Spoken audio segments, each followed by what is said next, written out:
महाराष्ट्रातील number 1 TV channel आवाज TV, आवाज आपल्या सर्वांचा। धुळे जिल्ह्यातील शिरपूर तालुक्यात 4 चाकी वाहनांच्या चोरीच्या घटनेमध्ये वाढ झाल्याचे दिसून आले आहे। शिरपूर शहरातील विजय बापना यांच्या घराच्या बाहेर हुंडाई कंपनीची 4 चाकी वाहन पार्किंग केली होती। रात्रीच्या वेळेस चोरटे 4 चाकी वाहनातून येऊन 4 चाकी वाहन चोरून नेले आहे।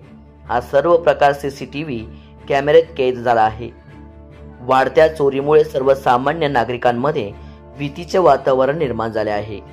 पोलिसांनी रात्रीच्या वेळेस गस्त वाढवावी आणि चोरीच्या घटना थांबवाव्यात अशी मागणी सर्वसामान्यांकडून केली जात आहे।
रोजच्या ताज्या घडामोडींसाठी आवाज टीव्हीला सबस्क्राइब करा आणि बेल आयकॉन प्रेस करा।